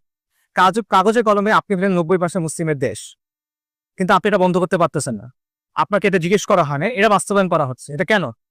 কারণ এটা সেই দ্বন্দ্বটা আপনার এখানে আছে। সেকুলার রাষ্ট্রের কারণে আপনি এটা করতে পারতেছেন না। দেখেন, ইসলামের সবচেয়ে ব্যাপক বহিঃপ্রকাশটা কিভাবে হয়? ইসলামের মধ্যে অনেক জিনিস আছে। ইসলামের আকিদা আছে, ইসলামের ইলম আছে, আদব এবং আখলাক আছে, ইসলামের রুহানিয়াত আছে। কিন্তু ইসলামের সবচেয়ে কম্প্রিহেন্সিভ ম্যানিফেস্টেশনটা কখন হয়? ইসলামী শাসন এবং ইসলামী সমাজের মধ্য দিয়ে। কারেক্ট? ইসলাম আসলে কি এটা আপনি বুঝবেন যখন আপনি ইসলামী শাসন এবং ইসলামী সমাজের মধ্যে যাবেন, রাইট? একই কথা আধুনিক জাহিলিয়াতের ক্ষেত্রে প্রযোজ্য। আধুনিক যে জাহিলিয়াত, এটার অনেক তত্ত্ব আছে, মতবাদ আছে, আদর্শ আছে, মতাদর্শ আছে, ব্যবস্থা আছে, কিন্তু এটা সবচেয়ে কম্প্রিহেন্সিভ, সবচেয়ে ব্যাপক বাস্তবায়নটা কোথায় হয়? সেকুলার শাসন ব্যবস্থার মধ্য দিয়ে। আপনার জীবনে তো কেউ এসে তত্ত্ব মতবাদ নিয়ে আপনার সাথে কথা বলে না, কেউ তো দার্শনিক প্রশ্ন নিয়ে আপনার সাথে আলাপ করে না। এই একাডেমিক ডিসকাশনে কোনো ভূমিকা আপনার লাইফে নাই, দৈনন্দিন জীবনে নাই। আপনার দৈনন্দিন জীবনে কি আছে? শিক্ষা ব্যবস্থা, অর্থনৈতিক ব্যবস্থা, প্রশাসন, আইন, বিচার, রাইট, মিডিয়া, সংস্কৃতি, কাঠামো কিছু। এই কাঠামোগুলো কি দিয়ে চালিত হয়? এই মতবাদগুলো দিয়ে, এই চিন্তাগুলো দিয়ে, এই আকিদাগুলো দিয়ে। এবং এগুলোকে নিয়ন্ত্রণ করে কে? বেশিরভাগ ক্ষেত্রে এগুলো নিয়ন্ত্রণ করে সেকুলার রাষ্ট্র, রাইট? তাহলে যেভাবে ইসলামী সমাজ এবং ইসলামী শাসন হলো ইসলামের সবচেয়ে কম্প্রিহেন্সিভ ম্যানিফেস্টেশন, ঠিক একইভাবে সেকুলার রাষ্ট্র হলো আধুনিক জাহেলিয়াতের সবচেয়ে কম্প্রিহেন্সিভ ম্যানিফেস্টেশন। এবং এই কারণে এটাই হলো সভ্যতার সংঘাতের রূপ আপনার চোখের সামনে। এই জিনিসটা কয়েকটা বিষয় দিয়ে প্রমাণ করা যায়। ফর এক্সাম্পল, সার্বভৌমত্বের যে ধারণা, আমরা জানি যে আধুনিক রাষ্ট্র মানে সার্বভৌম। সার্বভৌমত্ব না থাকলে একটা পলিটিক্যাল এন্টিটি রাষ্ট্র হিসেবে গণ্য হয় না। সার্বভৌমত্ব মানে কি? সার্বভৌমত্ব মানে হলো নিজ সীমানার ভেতরে রাষ্ট্র হলো চূড়ান্ত কর্তৃপক্ষ, রাষ্ট্রের আইনই চূড়ান্ত আইন, একমাত্র রাষ্ট্র আইন প্রণয়ন করতে পারে, এই আইন সবার উপর বাইন্ডিং, এবং চূড়ান্ত আনুগত্যের হকদার হলো রাষ্ট্র। এই ব্যাপারে ইসলাম কি বলো? এই ব্যাপারে ধর্ম কি বলো? আমার কথা বলতেছি না, ইউনিভার্সিটি সেকুলার একাডেমিক আছে, খান, তার একটা বই আছে putting liberalism in it's place. ওখানে উনি বলতেছেন একত্ববাদী ধর্মে স্রষ্টার যেসব বৈশিষ্ট্যের কথা বলা হয়, সেকুলার ব্যবস্থায় রাষ্ট্রের উপর এই বৈশিষ্ট্যগুলো আরোপ করা হয় সার্বভৌমত্বের মাধ্যমে। আবারও বলতেছি, একত্ববাদী ধর্ম মানে হলো ইসলাম, ক্রিশ্চিয়ানিটি এবং ইহুদি ধর্ম। এই ধর্মে আল্লাহর যে সিফাত আছে, এই সিফাতগুলোর মধ্যে কিছু কিছু সিফাত আধুনিক রাষ্ট্রের উপর প্রয়োগ করা হয় এই সার্বভৌমত্বের কনসেপ্টের মাধ্যমে। সার্বভৌমত্ব কি আরোপ করে রাষ্ট্রের উপরে? সার্বভৌমত্ব বলে যে চূড়ান্ত আনুগত্য, মাত্র এটা বললাম যে চূড়ান্ত আনুগত্য হলো রাষ্ট্রের, আইন ও বিচারের একমাত্র উৎস হলো রাষ্ট্র, রাষ্ট্রের সীমানার মধ্যে সবচেয়ে বড় কর্তৃপক্ষ রাষ্ট্র। রাষ্ট্র ঠিক করে কোনটা বৈধ, কোনটা অবৈধ, কোনটা হালাল, কোনটা হারাম। রাষ্ট্র সহিংসতার বৈধতা দেয়। আপনি রাষ্ট্র যখন কাউকে মারে অথবা রাষ্ট্রের জন্য যখন কাউকে মারা হয়, তখন সেটা ভালো কাজ, আপনি খেতাব পাবেন। কিন্তু যদি অন্য কাউকে মারেন, যদি অন্য কোনো কারণে, তখন সেটা খারাপ, আপনাকে ফাঁসি দেওয়া হয়। অর্থাৎ সে সহিংসতার বৈধতা দেয়। এবং রাষ্ট্র হলো নাগরিকদের পরিচয়ের উৎস। কোনো মানুষের যদি এই যে আপনার যে পাসপোর্ট আছে, সেটা হলো ইন্টারন্যাশনাল আইডেন্টিটি কার্ড, রাইট? আপনার যদি দেশ না থাকে, আপনার কোনো নাগরিকত্ব নেই, ঠিক আছে? রাষ্ট্র আপনার অস্তিত্ব ঠিক করতেছে ইন এ সেন্স। এবং নিজ সীমানার মধ্যে শিক্ষা বলেন, অর্থনীতি বলেন, সামাজিক কাঠামো বলেন, সংস্কৃতি বলেন, প্রত্যেকটা জায়গা রাষ্ট্র কর্তৃত্ব করতেছে। তো আধুনিক জাহিলিরা কার্যত রাষ্ট্রের উপর দেবত্ব আরোপ করতেছে, সে রাষ্ট্রের একটা ইলাহতে পরিণত করছে। এবং এটা পুরোপুরিভাবে ইসলামের অবস্থানের সাথে সাংঘর্ষিক। চূড়ান্ত কর্তৃত্ব, আইন প্রণয়ন, আনুগত্য, হালাল হারাম, সহিংসতার বৈধতা, এই সবগুলো জিনিসের কর্তৃত্ব কার? একমাত্র আল্লাহর। তো রাষ্ট্রে যে দেবতায় পরিণত হওয়ার ব্যাপারটা, এটা কিন্তু দুর্ঘটনাভাবে, মানে অ্যাক্সিডেন্টালি হয় না, এটার পিছনে একটা হিস্ট্রি আছে। এনলাইটেনমেন্টের মাধ্যমে ইউরোপ সেকুলার হয়ে উঠছে। সে সমাজ এবং শাসন থেকে ধর্মকে সরাইছে, কিন্তু সে ধর্মের প্রভাব থেকে মুক্ত হয় না। ধর্মের কিছু কনসেপ্ট সে রেখে দিছে, যার মধ্যে একটা কনসেপ্ট হলো পবিত্রতা। এই যে আমরা পবিত্রতার যে ধারণাটা আছে, কিছু জিনিস পবিত্র, কিছু জিনিস অপবিত্র, এই জিনিসটা কোথেকে আসে? ধর্মের বাইরে পবিত্রতা অপবিত্রতার কোনো ধারণা আছে? না, এটা একটা ধর্মীয় ধারণা। কিন্তু দেখে সেকুলার রাষ্ট্র পবিত্র অপবিত্র আছে। পবিত্র সংবিধান, রাইট? জাতীয় পতাকা, জাতীয় সঙ্গীত, এগুলোর ব্যাপারে হুকুম আহকাম আছে। জাতীয় সঙ্গীতের অবমাননা হইতে পারে, জাতীয় পতাকার অবমাননা হইতে পারে। অবমাননা মানে কি? সেটা সম্মানিত বিষয়, সেটা পবিত্র বিষয়। আদালত অবমাননা হয়, সংসদের অবমাননা হয়। এটা কিভাবে হচ্ছে? কারণ এই বিষয়গুলো পবিত্র। আবার এটা আমার বানানোর কথা না। এমিল দুলখিম, আপনার অনেকে নাম শুনছেন, সমাজবিজ্ঞানের জনকদের একজন বলা হয়। উনি বলতেছেন যে জন্মভূমি, স্বাধীনতা, পতাকা, এই বিষয়গুলো পবিত্র হয়ে উঠছে ফ্রেঞ্চ রেভলিউশনের পর। ফরাসি বিপ্লবের পর থেকে এই বিষয়গুলোকে পবিত্র গণ্য করা হচ্ছে। আমেরিকান একজন সমাজবিজ্ঞানী রবার্ট বেলা, উনি বলতেছে যে আধুনিক দেশগুলোতে, বিশেষ করে আমেরিকার কথা বলতেছে, জাতি, দেশ, জাতীয় মুক্তি, জাতীয় শহীদ, এই ব্যাপারগুলোকে যেভাবে ট্রিট করা হয়, এগুলোকে যে ভক্তি এবং শ্রদ্ধা দেখানো হয়, এটা ধর্মের মতো। এমনই বলতেছে এটা হলো সিভিল রিলিজিয়ন, নাগরিক ধর্ম। এই কারণে এই সেকুলার রাষ্ট্রে নবী সাল্লাল্লাহু আলাইহি ওয়াসাল্লামের যদি অবমাননা হয় সেটা বিচার করে না, কারণ তার কাছে এটা পবিত্র না। কিন্তু যদি আদালতের অবমাননা হয় সেটা বিচার করে, কারণ তার কাছে ওইটা পবিত্র, রাইট? সো পবিত্রতার জায়গায় সে একটা প্রতিদ্বন্দ্বী স্থাপন করতেছে আপনার সামনে। এখানেও দেখেন সেকুলার ব্যবস্থার সাথে আমাদের দ্বন্দ্ব। ইসলামের অবস্থান পুরোপুরিভাবে সেকুলার অবস্থানের সাথে সাংঘর্ষিক। সমাজ এবং শাসন থেকে ইসলামকে সরানোর কোনো সুযোগ নাই, এটা ইসলামের ডোমেইন। ক্রিশ্চিয়ানিটি একটা কথা আছে যে render unto God and render unto Caesar, যে যেটা রাজা সেটা রাজাকে দাও, যেটা আল্লাহ সেটা আল্লাহকে দাও। এটা বিকৃত ক্রিশ্চিয়ানিটির শিক্ষা, কিন্তু এবং কোনো কিছু তো ইসলামে নাই। ইসলামের অবস্থান কি? আল্লাহ আযজা ওয়া জাল্লা বলতেছেন ওয়া হুয়া আল্লাযী ফিস সামাই ইলাহু ওয়া ফিল আরদি ইলাহ। সূরা যুখরুফে আল্লাহ বলতেছেন আল্লাহ আসমানে ইলাহ এবং তিনি জমিনে ইলাহ। ওয়া হুয়াল হাকিমুল আলীম, তিনি সর্বময়, তিনি প্রাজ্ঞ, প্রজ্ঞাময়। সেকুলার ব্যবস্থা জমিনে আল্লাহর যে কর্তৃত্ব এটাকে অস্বীকার করতেছে। কিভাবে? সে আইনের ক্ষেত্রে শরিয়াকে মানে না, সে বিচারের ক্ষেত্রে আল্লাহকে মানে না, সে মূল্যবোধের ক্ষেত্রে আল্লাহকে মানে না, সে শাসনের ক্ষেত্রে আল্লাহকে মানে না। সো বেসিক্যালি সে জমিনে আল্লাহর যে কর্তৃত্ব এটাকে অস্বীকার করতেছে।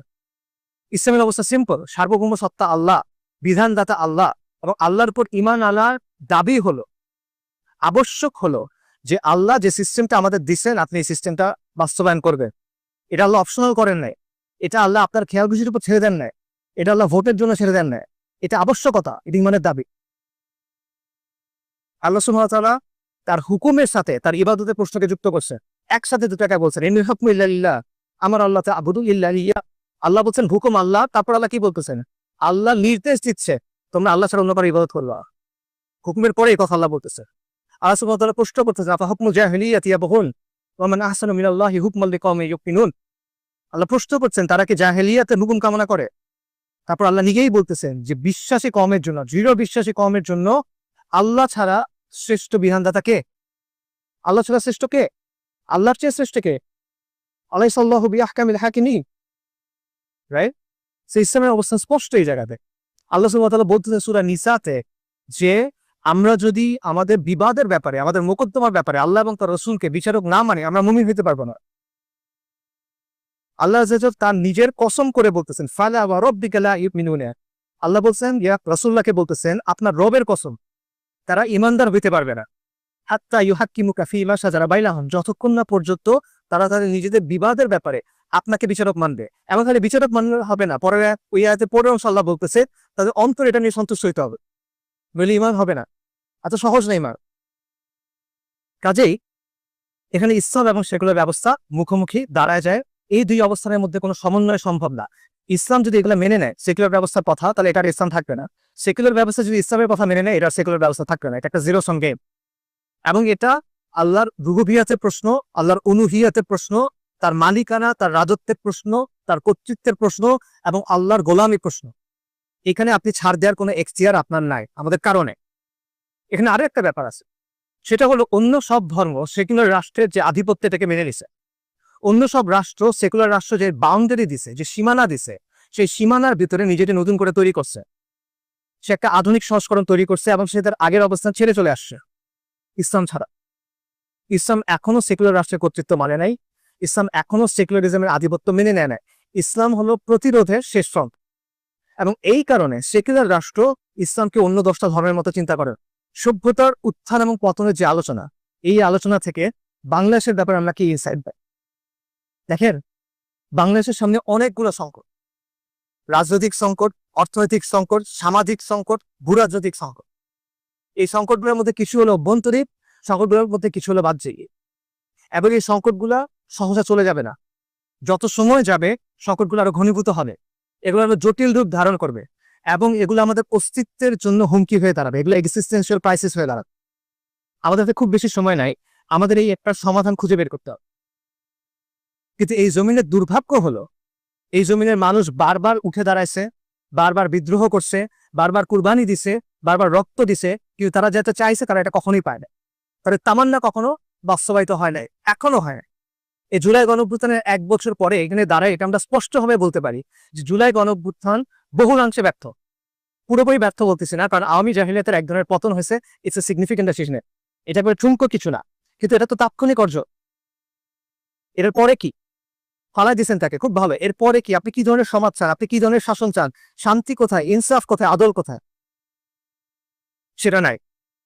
আমি 1 বছর আগে আপনার সামনে দাঁড়ায় বলছিলাম যে জুলাই গণঅভ্যুত্থানের মাধ্যমে আমাদের মুক্তি আসে নাই। তখন এই কথাটা অনেকের কাছে খারাপ লাগছিল, অনেকে বিরোধিতা করছিল, কিন্তু এখন এই কথাটা সবার সামনে স্পষ্ট যে জুলাই গণঅভ্যুত্থানের মাধ্যমে আমাদের মুক্তি আসে নাই। আমরা সেই একই চক্রের মধ্যে পড়ে গেছি আবার। কেন হয়েছে এটা? কারণটা হলো আমরা মুক্তির ভুল সংজ্ঞা নিচ্ছি, আমরা ভুল জায়গায় মুক্তি খুঁজতেছি, আমরা মুক্তির সংজ্ঞা নিচ্ছি পশ্চিমের কাছ থেকে। এই জন্য কখনো আমরা মুক্ত তো হইতেই পারতেছি না, কখনো আমরা ভারতের গোলামি করতেছি, কখনো আমরা আমেরিকার গোলামি করতেছি। মুক্তির সংজ্ঞা আল্লাহ আযজা ওয়া জাল্লা আপনাকে কোরআনে বলছে, আল্লাহু ওয়ালিয়ুল্লাযিনা আমানু ইউখরিজুহুম মিনাজ যুলুমাতি ইলান নূর। আল্লাহ হলেন মুমিনদের ওয়ালি, তিনি মুমিনদেরকে অন্ধকার থেকে বের করে আলোর দিকে আনেন। আর কাফেরদের ওয়ালি হলো তাগুত, যে তাদেরকে আলো থেকে অন্ধকারের দিকে নিয়ে যায়। উলাইকা আসহাবুন নার হুম ফিহা খালিদুন। আপনি মুক্তির সংজ্ঞা নিয়েছেন তাগুতের কাছ থেকে, আপনি তাগুতের অনুসরণ করছে, এবং তাগুত আপনাকে অন্ধকার থেকে আরো অন্ধকারের দিকে নিয়ে যাচ্ছে। মুক্তির মানে কি? মুক্তির মানে হলো আপনি আল্লাহ সন্তুষ্টি অর্জন করবেন, আপনি আখিরাতে নাজাত পাবে, এবং দুনিয়াতে আপনি ওই জিনিসটা বাস্তবায়ন করবেন যেটা আল্লাহ বাস্তবায়ন করাইতে চান। সাহাবে রবি ইবনে আমর রাদিয়াল্লাহু আনহু, উনি পারস্যের সেনাপতি রুস্তমের কাছে কি বলছেন? এই কথাই তো বলছে। তাকে প্রশ্ন করা হয়েছে, তোমরা এখানে কেন আসছো? তিনি বলছেন, আমাদেরকে আল্লাহ পাঠাইছেন। কেন? মানুষকে মাখলুকের গোলামি থেকে বের করে খালেকের গোলামির দিকে নিয়ে যাওয়ার জন্য, মানুষকে দুনিয়ার সংকীর্ণতা থেকে মুক্ত করে দুনিয়া এবং আখিরাতের প্রশস্ততার দিকে নিয়ে যাওয়ার জন্য। আল্লাহ আমাদেরকে পাঠাইছেন মানুষকে ধর্মের অন্যায় এবং অবিচার থেকে বের করে ইসলামের আদরের দিকে নিয়ে যাওয়ার জন্য। এটাই তো মুক্তি, এটাই তো আজাদু। কিন্তু আপনি সেটা চাচ্ছেন না, আপনি খুঁজতেছেন কোন জায়গায়? আপনি খুঁজতেছেন পশ্চিমা মতবাদের মধ্যে। এবং আমরা আরেকটা সমস্যা করছি, যেটা আমরা ইমিডিয়েট সলিউশনের দিকে তাড়াচ্ছি, আমরা তাৎক্ষণিক অর্জনের দিকে তাকাচ্ছি। আমরা মনে করতেছি আইয়ুব খানের পতন হলেই হবে, আমরা মনে করছি ইয়াহিয়ার জুলুম শেষ হলেই হবে, আমরা মনে করছি এরশাদের পতন হলেই হবে, আমরা মনে করছি হাসিনার পতন হলেই মনে হবে। ভবিষ্যতে পতন কিছু হয় নাই, কারণ আপনি বারবার ব্যক্তি পরিবর্তন করতেছেন। আপনার সমস্যাটা ব্যক্তি নিয়ে না, ব্যক্তি একটা সমস্যা অবশ্যই, কিন্তু সমস্যার গোড়া কোথায়? ব্যবস্থায়। আপনার ব্যবস্থা পরিবর্তন করতে হবে। যতক্ষণ পর্যন্ত আপনি ব্যবস্থা নিয়ে পরিবর্তন করতে না পারতেছেন, ততক্ষণ পর্যন্ত আপনার সমস্যার সমাধান হবে না। কিন্তু এটা আমরা করতেছি না, এবং আমরা ভুল জায়গায় সমাধান খুঁজতেছি। ইমাম গাজ্জালীর একটা কথা আছে, সেটা হলো সমাজের ভিত্তি হলো দিন, আর সমাজের অভিভাবক হলো শাসন। কিন্তু আপনি পুরো আলোচনাটা করতেছেন কি নিয়ে? শাসক পরিবর্তন করা নিয়ে এবং সুশাসন নিয়ে। কিন্তু আপনার সমাজের ভিত্তি কি হবে, আপনার শাসনের ভিত্তি কি হবে, সেটা নিয়ে আপনি আলোচনা করতেছেন না। আপনার সমাজের ভিত্তি কোন দিন হবে বলেন? বাঙালি জাতীয়তাবাদ, বাংলাদেশ বা গত 50 বছর 70 বছর এগুলো আপনাকে কি দিছে বলো? কিছু দিতে পারে না। আপনার সমাজের ভিত্তি কি হবে, শাসনের ভিত্তি কি হবে? নয়া রাজনৈতিক বন্দোবস্ত, লিবারালিজম, লালনবাদ, এগুলো। এরা গত 1 বছরে এত মানুষের কুরবানি পরে যে গণ অভ্যুত্থান আসছে, সেটার যে অর্জন, এটাকে একটা বছর ধরে রাখতে পারে না। এগুলো নিয়ে আপনি হিন্দুত্ববাদের সামনে দাঁড়াবেন, এটা নিয়ে আপনি ভারতীয় সম্প্রসারণবাদের সামনে দাঁড়াবেন, এটা নিয়ে আপনি লিবারালিজমের মোকাবেলা করবেন, এটা নিয়ে আপনি সভ্যতার সংঘাতে বিজয়ী হবেন? অসম্ভব এটা। যদি এইসব লোক আর আদর্শ নিয়ে আপনি সভ্যতার সংঘাতে হাজির হন, আপনার অস্তিত্বই থাকবে না, এবং এইদিকেই আমরা আগায় যাচ্ছি। যদি আমাদের অস্তিত্ব টিকায় রাখতে হয়, যদি অস্তিত্বের এই হুমকিগুলো মোকাবেলা করতে হয়, যদি আপনাকে একটা সিভিলাইজেশনাল প্রজেক্ট হিসেবে হাজির হইতে হয়, যদি সভ্যতার এই সংঘাতে আপনাকে বিজয়ী হইতে হয়, তাহলে আমাদের একমাত্র অপশন হলো ইসলামে ফিরে যাওয়া। আমাদের একমাত্র অবস্থান হলো ইসলামকে আঁকড়ে ধরা, বাংলাদেশকে মুসলিমবঙ্গ হয়ে ওঠা। তাই সভ্যতা উত্থান এবং পতনের আলোকে যদি আমরা চিন্তা করি, আমাদের প্রথম কাজ হলো ইসলামের ভিত্তিতে একটা পলিটিক্যাল এন্টিটি তৈরি করা, ধাপের সাথে মেলান, সামরিক এবং রাজনৈতিক প্রতিষ্ঠা। এটা হলো প্রথম ধাপ। এমন একটা পলিটিক্যাল এন্টিটি যেটা এই জাহিলি বিশ্ব ব্যবস্থা, এই রাজ্জালি বিশ্ব ব্যবস্থার নিয়ন্ত্রণ থেকে মুক্ত। তার মানে কি আমাদের ডিগ্রির দরকার নাই, আমাদের প্রযুক্তির দরকার নাই, নিউক্লিয়ার বমের দরকার নাই, ড্রোনসের দরকার নাই, ব্যবসা বাণিজ্যের দরকার নাই? অবশ্যই আছে, অবশ্যই আছে। কিন্তু এগুলা হবে আপনার এই পলিটিক্যাল এন্টিটি তৈরি হওয়ার পরে, এর আগে না। কারণ এর আগে আপনি যা কিছু তৈরি করেন সেটা নিয়ন্ত্রণ কার হাতে? এই বিশ্ব ব্যবস্থার হাতে। কোনো লাভ নাই, আপনি যা কিছু তৈরি করেন কোনো লাভ হচ্ছে না। আরবদের এই যে এত বিলিয়ন ট্রিলিয়ন ডলার, এটা উম্মতের কি কাজে লাগতেছে বড়? এটা লাগতেছে না, কারণ সে বিশ্ব ব্যবস্থার নিয়ন্ত্রণ থেকে বের হতে পারে না। আর এই যে পরিবর্তনের প্রক্রিয়া, এটা শুরু হবে কিভাবে? আবারও যান, ওই ধাপে যান। প্রথম ধাপটা কি? The age of pioneers. অগ্রপথিক লাগবে, আদর্শ লাগবে, একটা মিশন লাগবে। আপনার আদর্শ কি? আপনার আসাবিয়া কি হবে? আপনার আদর্শ হবে ইসলাম, দ্বীন ইসলাম, তাওহীদ, আল ওয়ালা ওয়াল বারা। এটার ভিত্তিতে আপনাকে কাজ করতে হবে। আপনার মিশন কি হবে? আপনার মিশন হলো আল্লাহর জমিনে আল্লাহ দিন কায়েম করা। আর এই অগ্রপথিকরা কারা হবে? এটি হলো সবচেয়ে গুরুত্বপূর্ণ প্রশ্ন। কারণ এই অগ্রপথিকদের এমন মানুষ হইতে হবে যারা সংখ্যায় অল্প। এটা হইতে হবে না, এটা বাস্তবতা। ইতিহাস থেকে আপনি দেখবেন পরিবর্তনের জন্য সব মানুষ একসাথে আসেন। কেন আসে না? কাজটা কঠিন, এই জন্য আসে না। অল্প কিছু মানুষ কাজটা শুরু করে অনেক দূর আগায় নিয়ে যায়, তারপর বাকিরা সেখানে যুক্ত হয়। সবাই অটোমেটিক ইউনাইটেড হয়ে যাবে, সবাই একসাথে এসে অনেক বড় কিছু তৈরি করবে, এগুলো ফ্যান্টাসি, হিস্ট্রি ল্যাব। আপনার আগে অগ্রপথিকদের লাগবে, যেই অগ্রপথিকরা কষ্ট সহ্য করবে, যারা প্রতিকূলতার মুখোমুখি হবে, যাদের ইস্পাত কঠিন দৃঢ়তা থাকবে, যাকে বুকের মধ্যে আগুন থাকবে, চোখের মধ্যে স্বপ্ন থাকবে, এবং যারা যুগব্যাপী একটা কাজের দায়িত্ব গ্রহণ করতে পারবে, যাদের মধ্যে জজবা থাকবে, ডিসিপ্লিনও থাকবে, যাদের মধ্যে ধীরতা থাকবে, স্থিরতা থাকবে, হেলম থাকতে হবে। আদর্শ, মিশন আর কম্প্রোমিস, এটা হলো সভ্যতার সংঘাতে আমাদের করণীয়। এখন আমাদের সিদ্ধান্ত নিতে হবে যে আমরা এই দায়িত্ব গ্রহণ করব কিনা, আমরা সেই অগ্রপথে হয়ে উঠবো কিনা। যদি আমরা আগে না আসি তাহলে কি হবে? যা আগে হয়ে আসছে সেটাই হবে, যা এখন চলতেছে সেটাই হবে, এবং এই চক্র শেষ হবে না। আসসালামু আলাইকুম।